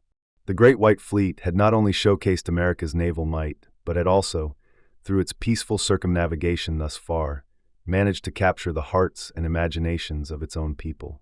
This was a moment of national triumph, a collective pat on the back for a nation that was confidently stepping onto the world stage. The West Coast had welcomed its heroes home, and in doing so, had reaffirmed America's belief in its own growing power and benevolent intentions. The Pacific vastness had been conquered, not by force, but by persistence and the promise of friendship. Now imagine, if you will, the gentle, almost imperceptible shift from the boisterous, sun-drenched welcomes of California. The cheers of the crowds, the fluttering flags, the warmth of home soil, all slowly recede into a shimmering memory as the Great White Fleet, having paused just long enough to draw a collective breath, turns its gleaming bows westward once more. You are no longer navigating the familiar, bustling coastlines. Instead, you glide, almost float, into the immense, silent embrace of the Pacific Ocean. This isn't just a body of water, it's a canvas of endless blue, stretching out before you, behind you, and to every horizon, a vastness so profound it swallows sound, leaving only the whisper of the waves against the hull and the rhythmic thrum of distant engines. This is the Pacific vastness, a name that barely begins to capture the sheer scale of what lies ahead. After the vibrant energy of the American West Coast, this journey is a study in tranquility, a kind of floating meditation. The world shrinks to the deck beneath your feet, the towering masts above, and the boundless expanse of sky and sea. You watch as the other ships in the formation, once seemingly so close in the narrow channels, now appear as distant, majestic white sentinels, holding their perfect positions against an impossibly wide backdrop. Each vessel, a meticulously crafted testament to human ingenuity, seems almost dwarfed by the sheer scale of the ocean, yet together, they form an unyielding line, a silent assertion of purpose. The days here melt into one another with an almost hypnotic rhythm. The sun rises, a spectacular orange and pink smear across the eastern horizon, painting the clouds in soft, sleepy hues. It climbs slowly, warming the decks, turning the ocean's surface into a shimmering, undulating mirror. Then it dips below the western edge, bleeding fiery reds and purples into the vastness, leaving behind a sky dusted with more stars than you could ever imagine. Without the constant pull of port visits, the shipboard routine settles into a predictable, comforting hum. You might find yourself observing the precise movements of the deckhands, the diligent polishing of brass, the endless sweeping and swabbing that keeps these behemoths sparkling. It's a quiet ballet of maintenance, a constant vigilance against the corrosive kiss of salt and sun. Drifting across this immense tranquility, the fleet maintains its disciplined course with an almost effortless grace. There's a profound sense of isolation out here, an understanding that for weeks on end, your world is these ships, your companions, and the boundless ocean. This was before the age of instant communication, remember? No satellite phones, no internet, not even regular radio contact beyond essential fleet operations. Imagine the sheer, unadulterated quiet. You might find yourself looking out at the horizon, musing about the curvature of the earth, or perhaps wondering if any mythical sea creatures were quietly observing your procession from the depths. Probably not, but it's a nice thought for a sleepy mind. Life aboard during these long stretches became an exercise in routine and resourcefulness. The men, thousands of them, lived, worked, and slept in close quarters. Drills were frequent, ensuring readiness, but so were the quieter moments. Sailors would mend their uniforms, write letters home that would take weeks to arrive, or simply gaze at the sea. A mainstream historical fact often overlooked in the grand narrative is the sheer logistical marvel of keeping such a large fleet provisioned and fueled across these vast distances. The Great White Fleet was, by necessity, a pioneer in at-sea replenishment, though most coaling was done in designated ports or at prearranged rendezvous points with collier ships. Each battleship consumed staggering amounts of coal, sometimes burning through hundreds of tons a day just to maintain its speed. Imagine having to coordinate a floating gas station for 16 massive warships, all before GPS or reliable long-range weather forecasting. It was a monumental undertaking, almost as impressive as the circumnavigation itself. To combat the vast stretches of boredom that inevitably crept in, the sailors developed their own forms of entertainment. This brings us to a rather quirky, fringe tidbit. Many ships on the tour had their own mascots. You might spot a goat tethered on deck, or a cat curled up asleep in a coil of rope, or even a dog patiently waiting for a scrap from the mess hall. These furry, feathered, or sometimes scaly companions were a source of comfort and amusement for the crew, offering a touch of the familiar amidst the endless blue. One ship, the USS Kearsarge, was known to have a rather mischievous monkey named Jocko. You can just picture him, scampering up the rigging, probably swiping a sailor's hat, much to the exasperation of the petty officer, but secretly, everyone loved him. It's hard to stay grumpy when a monkey is performing impromptu acrobatics, even if he did just steal your lunch. The fleet's steady advance across this monumental stretch of water wasn't about speed, it was about persistence. It was about demonstrating capability without aggression. Each day, the sun would rise and set, the stars would wheel overhead, and the ships would continue their unhurried, unwavering progress. There was no enemy to engage, no diplomatic crisis to defuse directly from the deck. The power was in the being there, the silent, undeniable presence of America's burgeoning might, projected halfway across the globe. It was a message whispered on the wind, carried by the very vastness of the ocean itself. We can reach you, peacefully, if we choose. Historians still argue whether the primary impact of this trans-Pacific leg was strategic deterrence, or simply a grand demonstration of logistical prowess. Was it truly about subtly influencing geopolitical perceptions of American power in Asia, or was it more about testing the limits of naval endurance and supply chain management? Perhaps it was both, a two-for-one special in global diplomacy and naval engineering. But from your vantage point on deck, feeling the gentle sway of the ship, the debate seems far away, lost in the immensity of the moment. You are part of a silent, moving city, a floating testament to enduring power and purpose, gliding through a world that feels both ancient and utterly new. The days stretch into weeks, and the routine becomes second nature. You learn to read the slight shifts in the wind, the subtle changes in the color of the water that hint at deeper currents. You might wake in the middle of the night to the gentle creaking of the ship, a lullaby woven from wood and steel, and peer out a porthole to see the phosphorescence sparkling in the ship's wake, like a trail of underwater stardust. There's a profound sense of camaraderie that builds during these long, isolated voyages. You come to rely on the person next to you, understanding that you are all in this vast, watery world together. It's a strange, beautiful paradox, a massive, imposing fleet, yet each individual is part of a quiet, intimate journey across an almost empty ocean. And sometimes, just sometimes, you might hear a faint, almost imperceptible snoring coming from the next bunk, reminding you that even on a majestic warship, some things are universally comforting. The journey continues, a steady, unwavering line drawn across the largest ocean on Earth. The Great White Fleet, a symbol of peaceful power, simply is. It moves, it breathes, it exists, a white beacon against the endless blue, carrying its message not through cannon fire, but through its sheer, undeniable presence. It is a slow dance with the horizon, a patient demonstration of reach and resilience, all under the watchful, tranquil gaze of the Pacific. You've traversed the vast, seemingly endless expanse of the Pacific Ocean, a shimmering blue canvas stretching out before you, day after monotonous, yet strangely peaceful day. The rhythmic thrum of the engines, the constant whisper of the waves against the hull, the endless horizon, it all begins to blend into a soothing lullaby, a kind of maritime white noise that wraps around your thoughts. But even the most dedicated dreamers among you, those who could nap standing up on a rolling deck, longed for solid ground. And then, like a mirage shimmering into glorious reality, Hawaii appears. Oh, the sight! Imagine, if you will, the dull, uniform gray-blue of the open ocean, suddenly giving way to a riot of color that seems to have spilled from a particularly vibrant painter's palette. First, the distant, hazy outline of volcanic peaks, shrouded in a soft, ethereal mist, rising majestically from the sea.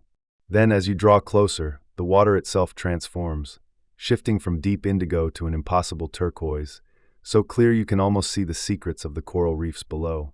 And finally, the verdant green of the land, a lush tapestry woven with countless shades of emerald and jade, punctuated by splashes of hibiscus red and plumeria white. It's an azure embrace, a warm hug from the earth itself after the cool, impersonal vastness of the sea. As the great white fleet, still pristine in its gleaming livery, glides into the protected waters of Honolulu Harbor, you're not just entering a port, you're entering a living, breathing postcard. The air, oh the air! It's no longer just salty and cool. Instead, it's thick with the intoxicating perfume of tropical blossoms, a heady mix of plumeria, pikake, and ginger, carried on a gentle breeze. It's the kind of scent that instantly melts away the last vestiges of sea weariness and replaces it with a profound sense of calm and wonder. You can practically feel the tension draining from your shoulders, like sand slipping through your fingers. The welcome itself is something out of a dream. You're not just met by harbor officials and a few curious onlookers. No, this is Hawaii, and the welcome is as grand and generous as the landscape itself. The entire population of Honolulu, it seems, has turned out to greet you. Thousands upon thousands line the shores, a kaleidoscope of colorful clothing, their faces alight with genuine excitement and warmth. Small boats, festooned with flowers, bob around the mighty battleships, their occupants waving enthusiastically. The air fills with the sound of cheerful shouts, the strumming of ukuleles, and the lilting strains of Hawaiian songs, carried across the water on the gentle trade winds. It's a symphony of welcome, a chorus of aloha that resonates deep within your very soul. You realize, with a sleepy smile, that this is what paradise must feel like. It's a bit like arriving at a family reunion where everyone actually wants to see you, and they've prepared a feast. For the weary sailors of the Great White Fleet, Hawaii was more than just a port of call. It was a much-needed haven, a sanctuary for rest and recuperation after the rigorous Pacific crossing. Imagine months at sea, confined to the relatively cramped quarters of a battleship, the routine dictated by the ship's bell and the endless demands of naval discipline. Then suddenly, you step ashore onto soft, warm earth. The feeling of grass beneath your feet, rather than steel decks, is a simple luxury you hadn't fully appreciated until now. Shore leave in Hawaii was a revelation. While the officers engaged in formal receptions, diplomatic dinners, and polite conversation with local dignitaries, probably discussing the intricacies of pineapple exports or the best way to polish a naval uniform, the enlisted men had a different kind of agenda. For them, it was about stretching their legs, indulging in simple pleasures, and soaking up the unique Hawaiian culture.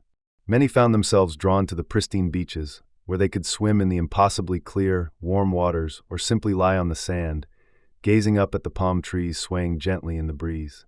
It was a stark contrast to the vast, cold waters they'd just navigated, and the sheer joy of it was palpable. Food, of course, was a major draw. After months of ship's rations, the fresh, exotic fruits of Hawaii were a revelation. Sweet, juicy pineapples, ripe mangoes, and creamy papayas were consumed with gusto. Sailors, accustomed to hardtack and salted beef, discovered the delights of poi, kalua pig, and fresh fish prepared in ways they'd never imagined. One can almost picture a burly sailor, accustomed to shouting orders, delicately trying to master the art of eating poi with his fingers, perhaps getting a little bit on his nose in the process. Ahem, just a little. But beyond the simple comforts, there was a profound cultural exchange.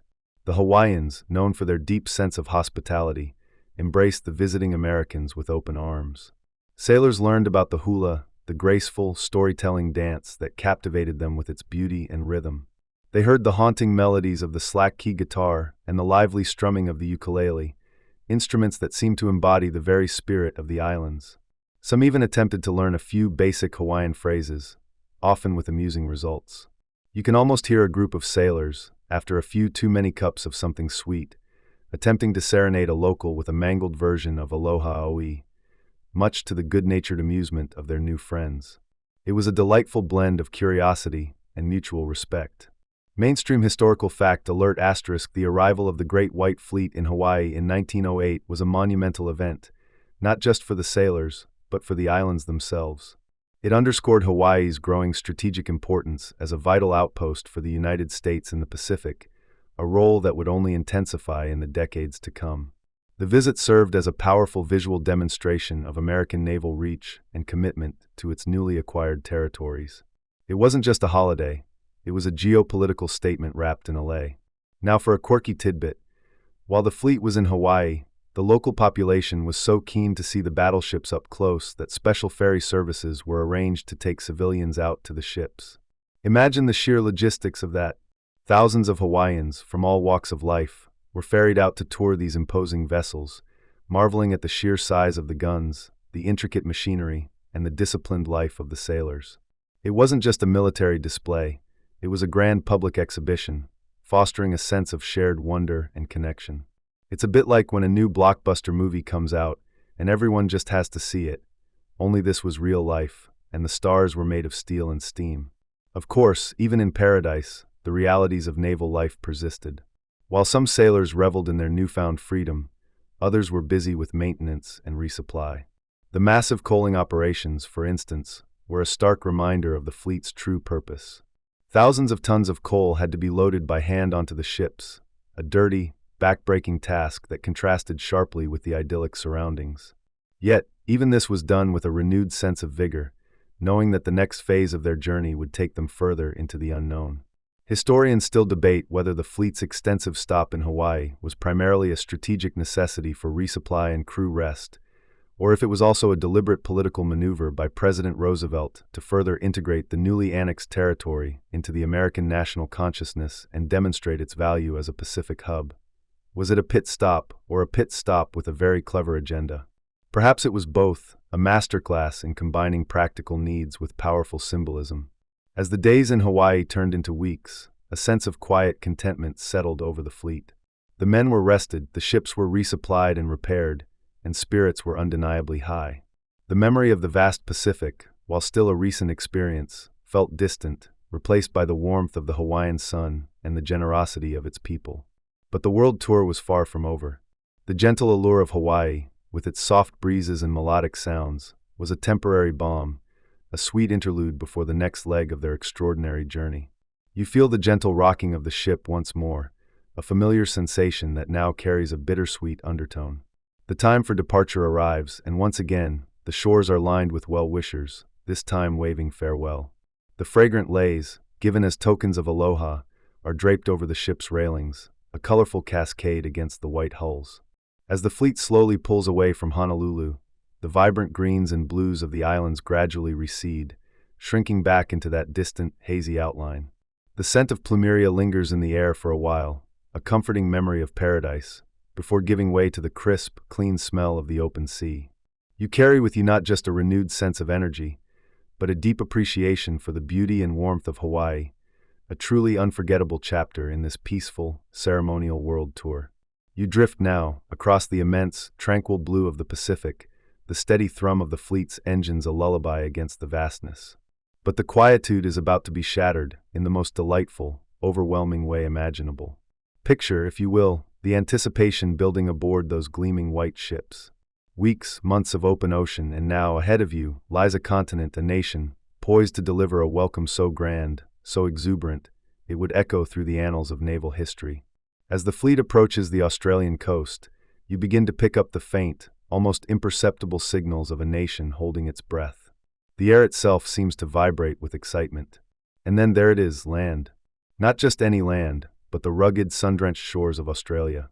As the battleships, majestic and imposing, begin their stately procession towards Sydney Harbour, a sight unfolds before your eyes that truly beggars belief. Imagine a city, a nation, transformed into one colossal, joyous embrace. From every vantage point, the cliffs, the headlands, the rooftops, even the rigging of every private vessel brave enough to venture out, people are packed shoulder to shoulder, a human tapestry stretching as far as the eye can see. The harbor itself is a kaleidoscope of smaller boats, ferries, rowboats, even makeshift rafts, all festooned with flags, bunting, and excited faces. The sheer volume of humanity is staggering. You hear it first, a low murmur that rapidly swells into a roar, a collective cheer that washes over the fleet like a warm, welcoming wave. It's not just a welcome, it's an explosion of national euphoria. Mainstream historical fact asterisk indeed. It's estimated that over 1 million people converged on Sydney alone to witness the fleet's arrival, a truly astonishing number for the time, representing nearly a quarter of Australia's entire population. Think about that for a moment. 1 in 4 Australians dropped everything, packed a picnic, and went to see some very large, very white ships. It was, in essence, the biggest party the continent had ever thrown, and it was all for you, the Great White Fleet. As your ship glides deeper into the harbor, you are enveloped by the sound. It's a cacophony of cheers, whistles, church bells ringing, ships' horns blaring, and the spontaneous eruption of patriotic songs. The air is thick with the scent of salt water, eucalyptus, and the faint, tantalizing aroma of a million barbecues firing up. Flags, Australian, British, and American, flutter everywhere, a riot of color against the brilliant blue sky. It's almost too much to take in, an overwhelming sensory experience that leaves you breathless, despite merely being a spectator in this historical moment. The ships drop anchor, and the real festivities begin. Shore leave is granted, and you, as one of the sailors, step onto Australian soil to a reception that redefines hospitality. The streets of Sydney are thronged with people, not just spectators now, but eager hosts. Every sailor is a celebrity, a guest of honor. Hands are shaken, backs are slapped, and invitations are extended with a warmth that is genuinely disarming. You might find yourself being ushered into a private home for a meal, or swept along to a grand public banquet. The Australians, it seems, have gone to extraordinary lengths to ensure every sailor feels welcome. There are parades, concerts, dances, and sporting events. The cities are illuminated at night, creating a magical glow that reflects off the harbor waters. It's a nonstop carnival of goodwill. You could, if you wished, spend every waking moment eating, dancing, and being celebrated. And many sailors did. One might even gently quip that the biggest challenge for the fleet's officers wasn't maintaining discipline, but ensuring their men didn't succumb to an overdose of hospitality and kindness. After weeks of hardtack and canned goods, the sudden influx of fresh meat pies and pavlova was a delightful, if slightly overwhelming, shock to the system. Quirky or fringe tidbit asterisk to manage the sheer volume of visitors and ensure sailors could easily navigate the city. Sydney actually constructed temporary tram lines and expanded existing ones, dedicated solely to transporting the American sailors to various entertainment venues and points of interest. Imagine that, a bespoke public transport system, just for you and your shipmates. There were also special American fleet picnics organized, where thousands of Australian women acted as hostesses, providing home-cooked meals and companionship to the sailors, a truly unique and personal touch that fostered countless individual connections. It was a logistical marvel of welcome. The cultural exchange is palpable. You learn about Australian slang, they learn about American slang. Stories are swapped, laughter echoes through the streets. For many Australians, this is their first real encounter with Americans, and for many American sailors, it's their first glimpse of a vibrant, independent, and incredibly welcoming nation on the other side of the world. Bonds are forged, not just between governments, but between individuals, creating a powerful sense of shared identity and friendship. It's a foundational moment in what would become a deep and enduring alliance. Now, while the surface was all sunshine and smiles, there's a deeper undercurrent. Historians still argue whether the initial Australian welcome was driven more by genuine affection or a calculated desire for American protection against perceived threats from rising Asian powers. Was it pure, unadulterated joy at seeing these magnificent ships, or was it a strategic embrace, a subtle plea for a powerful friend in a complex geopolitical neighborhood? Perhaps it was a beautiful blend of both, a testament to Australia's shrewd understanding of its place in the world and its warm, open-hearted nature. You participate in grand parades, marching through streets lined with cheering crowds, feeling the rhythm of their excitement. You attend official dinners where dignitaries deliver eloquent speeches about friendship and shared values. You might even find yourself attempting a clumsy bush dance, much to the amusement and delight of your Australian hosts. The food is plentiful, the beer flows freely, and the goodwill is boundless. It's a whirlwind of activity, a vibrant tapestry of shared moments that etch themselves into your memory. You might even, after a particularly enthusiastic night of celebration, wonder if your uniform has mysteriously shrunk, or if it's merely the result of Australia's incredibly generous portion sizes. The days in Australia fly by in a blur of hospitality and celebration. You see the pride in the eyes of the Australians, their genuine delight at having you there. And you feel a reciprocal warmth, a sense of camaraderie that transcends language and culture. This isn't just a port call, it's a profound demonstration of international friendship, a moment when two nations, separated by vast oceans, truly connect. It's a testament to the idea that even the most imposing symbols of power, like a fleet of battleships, can be instruments of peace and understanding. As the time for departure draws near, a bittersweet feeling settles over the fleet. The cheers are still strong, but now laced with a touch of sadness. You've been showered with gifts, well wishes, and memories that will last a lifetime.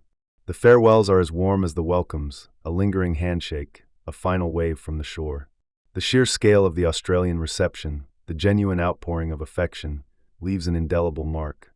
It's more than just a successful diplomatic visit. It's a moment where a nation opens its heart, and in doing so, strengthens a bond that would prove vital in the decades to come. As the Great White Fleet slowly steams out of Sydney Harbor, leaving behind the receding cheers and the fading lights of a city that had embraced it so completely, you carry with you the warmth of that unforgettable welcome. The ships, pristine and powerful, now also carry the quiet, comforting weight of millions of Australian smiles. You might even find yourself humming a tune you picked up from a local, a little piece of Australia, now tucked away in your memory, alongside the echoes of their incredible hospitality. And you think, perhaps, that if all of war could be this kind of welcoming, joyful exchange, then perhaps the world would be a much sleepier, and certainly a much happier place. You drift now, across the immense, tranquil blue of the Pacific, the steady thrum of the fleet's engines a lullaby against the vastness. But the quietude is about to be shattered, in the most delightful, overwhelming way imaginable. Picture, if you will, the anticipation building aboard those gleaming white ships. Weeks, months of open ocean, and now, ahead of you, lies a continent, a nation, poised to deliver a welcome so grand, so exuberant, it would echo through the annals of naval history. As the fleet approaches the Australian coast, you begin to pick up the faint, almost imperceptible signals of a nation holding its breath. The air itself seems to vibrate with excitement. And then there it is, land. Not just any land, but the rugged, sun-drenched shores of Australia.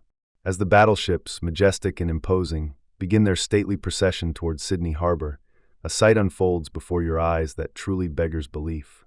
Imagine a city, a nation, transformed into one colossal, joyous embrace.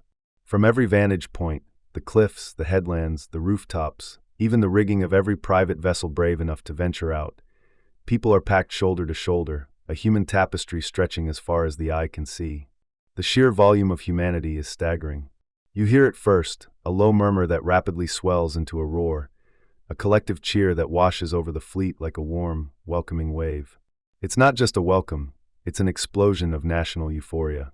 The harbor itself is a kaleidoscope of smaller boats, ferries, rowboats, even makeshift rafts, all festooned with flags, bunting, and excited faces. It's a riot of movement and sound, a living, breathing testament to boundless enthusiasm.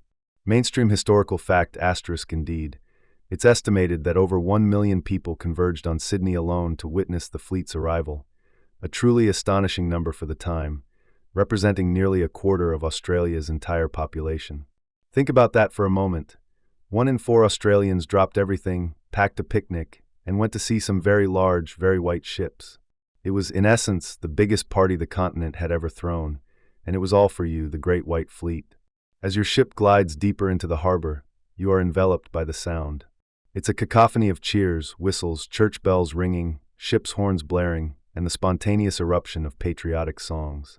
The air is thick with the scent of salt water, eucalyptus, and the faint, tantalizing aroma of a million barbecues firing up. Flags, Australian, British, and American, flutter everywhere, a riot of color against the brilliant blue sky. It's almost too much to take in, an overwhelming sensory experience that leaves you breathless, despite merely being a spectator in this historical moment. Every detail, from the smallest child waving a miniature flag to the grandest official welcome, contributes to this immense, unforgettable tableau. The ships drop anchor, and the real festivities begin. Shore leave is granted, and you, as one of the sailors, step onto Australian soil to a reception that redefines hospitality. The streets of Sydney are thronged with people, not just spectators now, but eager hosts. Every sailor is a celebrity, a guest of honor. Hands are shaken, backs are slapped, and invitations are extended with a warmth that is genuinely disarming. You might find yourself being ushered into a private home for a meal, or swept along to a grand public banquet. The generosity is immediate and boundless. The Australians, it seems, have gone to extraordinary lengths to ensure every sailor feels welcome. There are parades, concerts, dances, and sporting events. The cities are illuminated at night, creating a magical glow that reflects off the harbor waters. It's a nonstop carnival of goodwill. You could, if you wished, spend every waking moment eating, dancing, and being celebrated. And many sailors did. One might even gently quip that the biggest challenge for the fleet's officers wasn't maintaining discipline, but ensuring their men didn't succumb to an overdose of hospitality and kindness. After weeks of hardtack and canned goods, the sudden influx of fresh meat pies and pavlova was a delightful, if slightly overwhelming, shock to the system. Quirky or fringe tidbit asterisk to manage the sheer volume of visitors and ensure sailors could easily navigate the city. Sydney actually constructed temporary tram lines and expanded existing ones, dedicated solely to transporting the American sailors to various entertainment venues and points of interest. Imagine that, a bespoke public transport system, just for you and your shipmates. There were also special American fleet picnics organized, where thousands of Australian women acted as hostesses, providing home-cooked meals and companionship to the sailors, a truly unique and personal touch that fostered countless individual connections.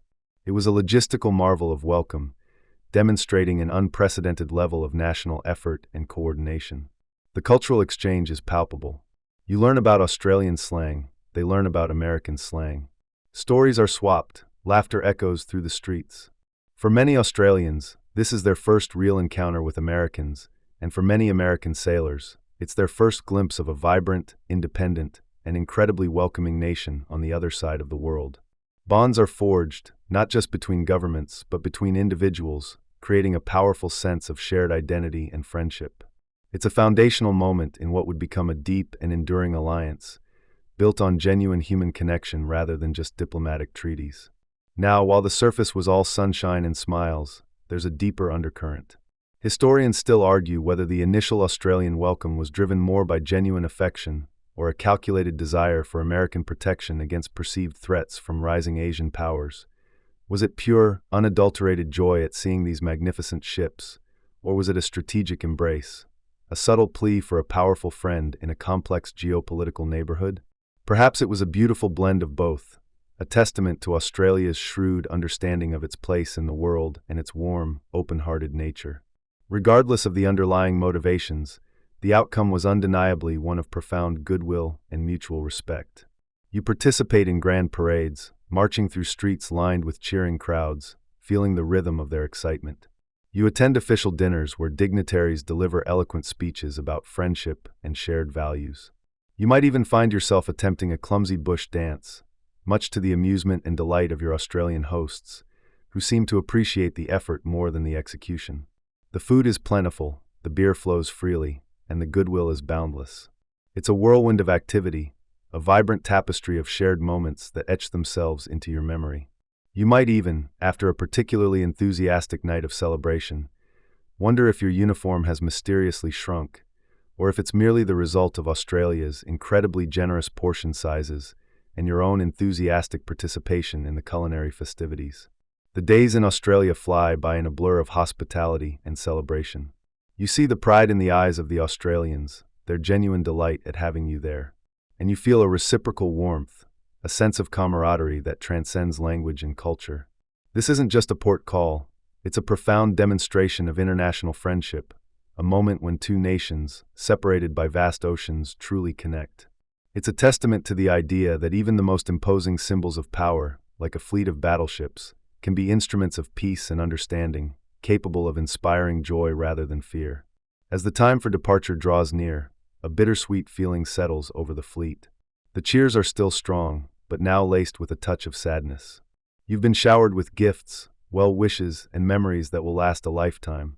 The farewells are as warm as the welcomes, a lingering handshake, a final wave from the shore. The sheer scale of the Australian reception, the genuine outpouring of affection, leaves an indelible mark. It's more than just a successful diplomatic visit. It's a moment where a nation opens its heart, and in doing so, strengthens a bond that would prove vital in the decades to come. As the Great White Fleet slowly steams out of Sydney Harbor, leaving behind the receding cheers and the fading lights of a city that had embraced it so completely, you carry with you the warmth of that unforgettable welcome. The ships, pristine and powerful, now also carry the quiet, comforting weight of millions of Australian smiles. You might even find yourself humming a tune you picked up from a local, a little piece of Australia now tucked away in your memory, alongside the echoes of their incredible hospitality. And you think, perhaps, that if all of war could be this kind of welcoming, joyful exchange, then perhaps the world would be a much sleepier, and certainly a much happier place. You continue your steady, almost imperceptible drift across the vast, shimmering expanse of the Pacific Ocean, the gentle rocking of the imaginary waves a lullaby against the hull of your consciousness.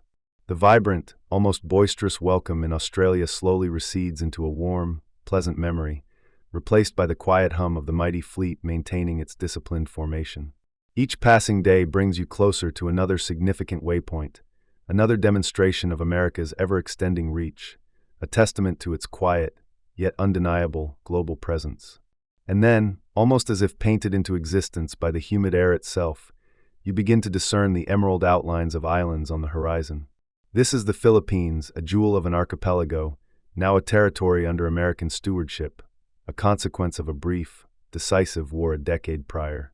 As the Great White Fleet, a veritable floating city of gleaming white, approaches Manila Bay, you can almost feel the shift in the air, a palpable warmth, a thick, fragrant humidity that clings to everything, a stark contrast to the crisp air of some earlier ports. Imagine the sheer spectacle as the battleships, still pristine despite thousands of miles traversed, glide majestically into the bay. Their white hulls, so carefully maintained, seem to glow against the deep azure of the water and the verdant backdrop of the tropical landscape. The imposing gun turrets, usually a symbol of raw power, are silent, their muzzles pointed respectfully skyward, transforming them, for this moment, into monuments of peace. It's a fascinating paradox, isn't it? A colossal display of military might, yet presented with such an almost delicate, soothing presence. It's like watching a mighty dragon gently sip from a teacup. You almost expect the ships themselves to sigh contentedly as their anchors splash into the welcoming waters. The purpose of this visit is multifaceted, but primarily, it's a grand, silent affirmation. It's a demonstration of America's distant reach, a visual reminder that its influence now stretched thousands of miles across the Pacific. This was not merely a show of force, though the force was undeniably there, quietly simmering beneath the white paint. No, this was a calming assurance of stability and order. For a territory still grappling with the complexities of its new colonial relationship, the arrival of such a well-ordered, disciplined fleet was meant to project an image of steady governance and reliable protection. It was a message whispered on the tropical breeze. We are here, we are strong, and we bring order. As the ships settle into their berths, you can almost hear the bustling activity on deck, the commands given in hushed tones, the meticulous preparations for shore leave and official receptions. The heat, you notice, is relentless. You feel a bead of imaginary sweat trickle down your brow just thinking about the sailors in their heavy wool uniforms, standing at attention in the tropical sun. One can only imagine the silent, collective sigh of relief when they were finally permitted to shed their formal attire for something lighter. Perhaps a few of them even muttered, "Well, at least we look good while melting." The receptions in Manila are, of course, grand affairs.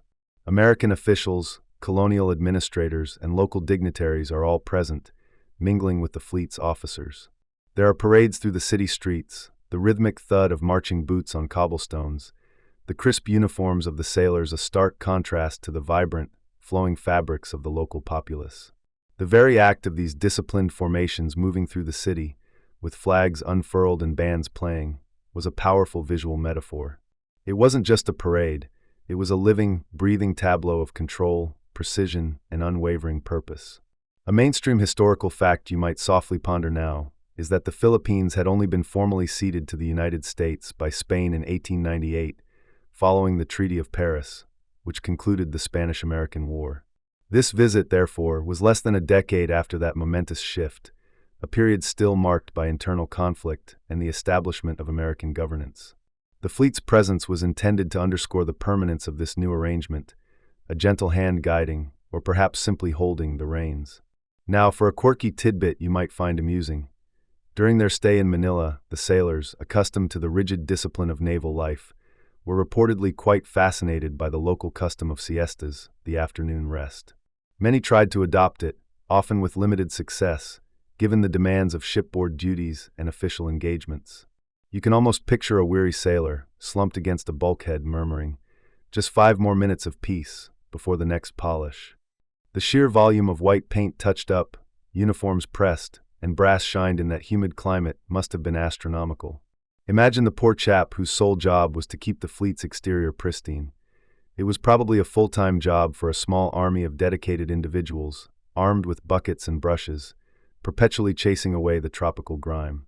The interactions between the American sailors and the local Filipino population were a mix of curiosity and formality. While official functions were meticulously planned and executed, there were also moments of more informal exchange. Sailors on shore leave would explore the markets, sample local delicacies, and perhaps try to learn a few basic phrases, often with amusing results. You can almost hear the gentle laughter as a sailor attempts to order a refreshing drink in broken Tagalog, or a local vendor patiently tries to explain the intricacies of a particular fruit. These small, human connections, even amidst the larger display of imperial power, added a layer of quiet diplomacy to the visit. The overall impression the fleet aimed to leave was one of benevolent authority.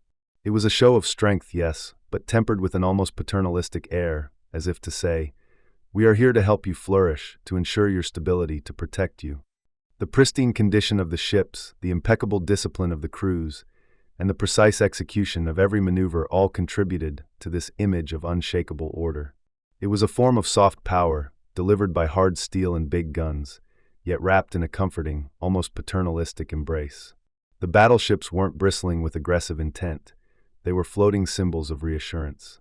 Historians still argue whether the fleet's visit truly fostered long-term goodwill or merely underscored the reality of American dominion. Was it perceived as a genuine gesture of friendship and stability, or as a subtle, yet undeniable, reminder of who was in charge? The truth, as always, is likely somewhere in the nuanced middle, a tapestry woven with threads of both acceptance and quiet resistance. But for the moment, in the steamy heat of Manila Bay, the Great White Fleet was undeniably a calming, imposing presence, a white-gloved hand extended across the vast Pacific. As the days turn into weeks and the time for departure approaches, you can feel the quiet satisfaction emanating from the fleet. Mission accomplished. The message delivered, the presence affirmed, the image of a stable, orderly America projected. The anchors are slowly raised, the ship's engines hum to life, and the great ships, still gleaming, begin their slow, graceful turn towards the open sea, leaving behind the warmth and humidity of the Philippines, their next destination beckoning in the vastness of the Pacific. You drift now, across the vast, shimmering expanse of the Pacific, the steady thrum of the engines a lullaby beneath your feet, the rhythmic slosh of water against the hull a soothing accompaniment to your thoughts. The sun, a benevolent orb, warms your skin as the fleet, a majestic procession of white, approaches the shores of Japan. This, you understand, is where the true test of this grand, peaceful mission will unfold. For months, perhaps even years, whispers of tension have floated across these very waters, carried by currents of immigration policy and burgeoning imperial ambitions. America, with its growing presence in the Pacific and Japan, fresh from its stunning victory over Russia, both eyed each other with a mixture of curiosity and caution. You might even recall the Gentleman's Agreement of 1907, a delicate diplomatic dance designed to curb Japanese immigration to the U.S. while avoiding overtly discriminatory laws. It was a bandage, perhaps, over a deeper wound of mutual suspicion. As the ships cut through the final miles, the air itself seems to thicken with anticipation. You feel a subtle shift in the atmosphere, a quiet hum that grows into a palpable energy. And then there it is, Yokohama Bay, a sight that quite literally takes your breath away. Not because of its natural beauty alone, though it is undeniably lovely, but because of the sheer, overwhelming reception that awaits you. Imagine, if you will, not just a few boats, but hundreds, perhaps thousands of small craft, fishing boats, pleasure craft, tiny sampans, all festooned with flags and banners, their occupants waving, cheering, their voices a joyous, cacophonous welcome. The shore itself is a living tapestry of color and movement, packed with what feels like the entire population of Japan, all gathered to witness this historic arrival.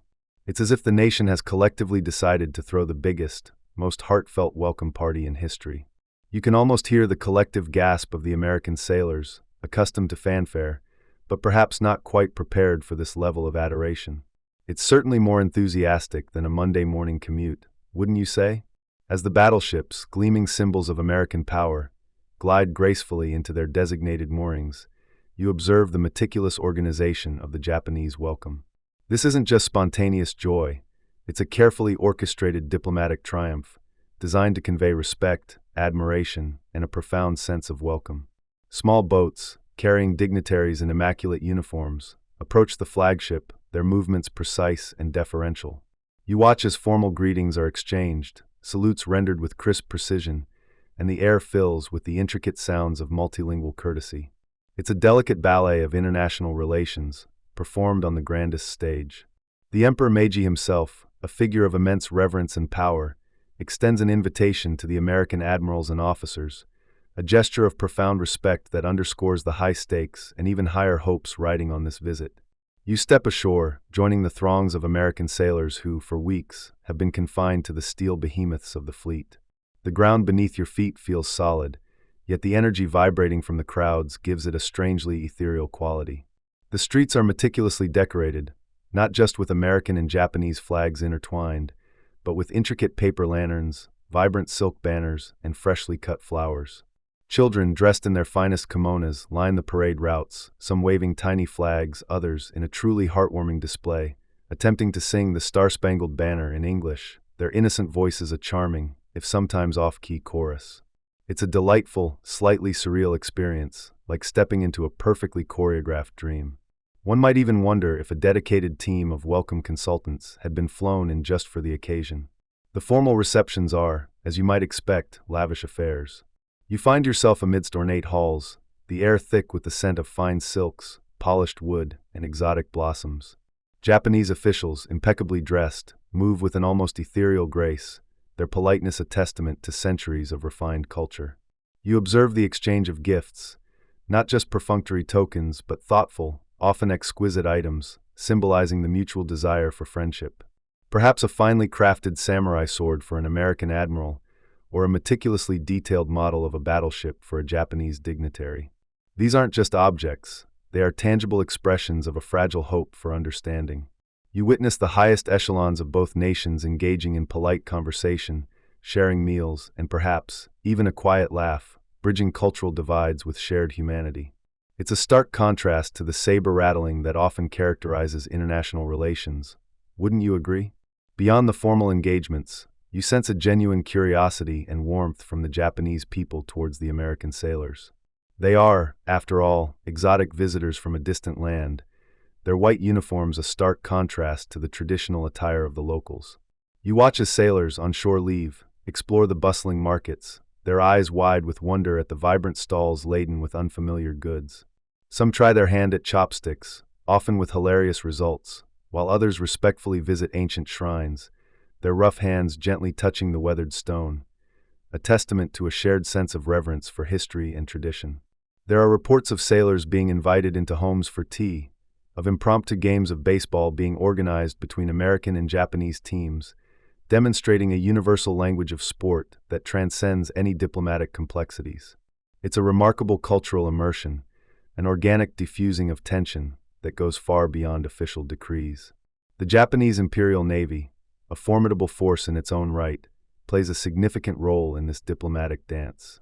You observe their ships, modern and well-maintained, docked alongside the Great White Fleet. There's a palpable sense of professional respect between the two navies. Officers and enlisted men from both sides tour each other's vessels, exchanging technical insights, sharing stories of the sea. There's no hint of rivalry, only mutual admiration for naval prowess. This exchange, perhaps more than any other, underscores the deeper message of the Great White Fleet's visit, that strength can be acknowledged without being threatened, that two powerful nations can respect each other's capabilities without resorting to conflict. It's a silent yet profound conversation between steel and strategy. This phase of the journey, the visit to Japan, is widely regarded as the diplomatic triumph of the entire world tour. Despite the underlying tensions that existed prior to the fleet's arrival, the overwhelming reception, the meticulous planning by the Japanese government, and the genuine goodwill exchanged between the people, managed to create an atmosphere of profound understanding and respect. The visit undeniably eased the immediate strain on U.S.-Japanese relations, proving that direct engagement and a show of peaceful intent could achieve more than decades of diplomatic correspondence. It was a masterclass in soft power, a demonstration that a powerful fleet could be an instrument of peace, not just war. Historians still argue whether this visit merely postponed inevitable conflict or genuinely laid the groundwork for a more stable relationship that could have endured. Was it a temporary bomb or a foundational building block? The answer, like so many things in history, remains complex and multifaceted, subject to the ebb and flow of later events. But in that moment, under the bright Japanese sun, amidst the cheers and the lanterns, it certainly felt like a monumental achievement. The Great White Fleet didn't just sail into Japanese ports. It sailed into the hearts and minds of a nation, leaving behind a legacy of goodwill that resonated for years to come. You feel the gentle sway of the ship, the soft murmur of the waves, as the fleet prepares to depart Japan, leaving behind a tangible sense of peace and a whisper of hope for the future. The next leg of the journey awaits, but the profound impact of Japan's gracious welcome will linger, a warm memory in the vast, cool expanse of the Pacific. You drift now, carried gently on the vast, shimmering expanse of the Pacific, the vibrant, almost overwhelming energy of Japan receding like a dream. The diplomatic triumph, the delicate dance of mutual respect, all that intricate human connection, it settles into a quiet hum in the background of your mind. Here, in the open waters of Asia, you enter a different phase of the journey, one defined not by grand welcomes or intricate negotiations, but by the subtle, profound power of presence itself. Feel the rhythm of the waves, a slow, hypnotic rocking that lulls you deeper into the moment. The air is warm, humid, carrying the scent of salt and the distant, almost imperceptible whisper of the engines. The Great White Fleet, a colossal collection of gleaming steel and quiet purpose, moves with an almost ethereal grace across the endless blue. There are no immediate ports of call, no cheering throngs awaiting your arrival. This is about being seen, about being felt, without a single shot fired or a single harsh word exchanged. It's about the quiet influence, the gentle, yet undeniable, weight of America's burgeoning power. Imagine yourself on the deck of one of these magnificent battleships, perhaps the USS Connecticut or the Louisiana. You gaze out at the horizon, where the sky meets the sea in an unbroken line, and you see the other ships of the fleet, arrayed in their disciplined formation.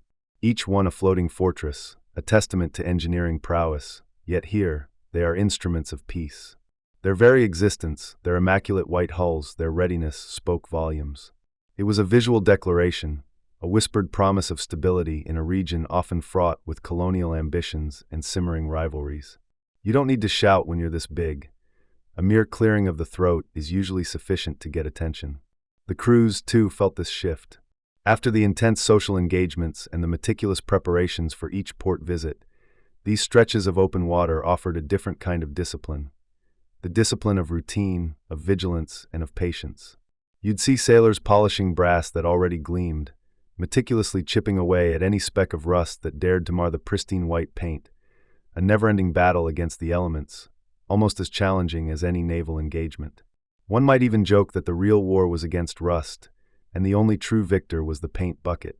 The sheer volume of white paint consumed on this voyage could probably cover a small moon, if moons were into that kind of thing. This quiet passage through Asian waters was a deliberate act of statesmanship. It wasn't about demanding concessions or imposing will. Instead, it was about projecting a sense of balanced power. For nations watching from afar, particularly those in the throes of their own modernization or struggling with external pressures, the fleet represented a new kind of global player. Not one that sought to carve out new territories with the blunt force of old-world empires, but one that seemed to champion a different approach. One based on trade, diplomacy, and the unspoken deterrence of formidable strength. It was a subtle reassurance, like a very large, very well-armed friend quietly sitting in the corner of a tense room, just making everyone a little more polite. This period underscored a mainstream historical fact. The The Great White Fleet's circumnavigation fundamentally altered global perceptions of American naval power, shifting it from a regional force to a truly global one. Before this tour, many European powers, and indeed some Asian ones, viewed the U.S. Navy as capable but untested on the world stage. The sustained, disciplined operation of such a massive fleet across vast oceans, without incident, proved its logistical and strategic capabilities beyond doubt. It wasn't just about the guns on the ships, it was about the ability to project power peacefully thousands of miles from home. Life aboard during these long, quiet stretches could be surprisingly monotonous for the average sailor.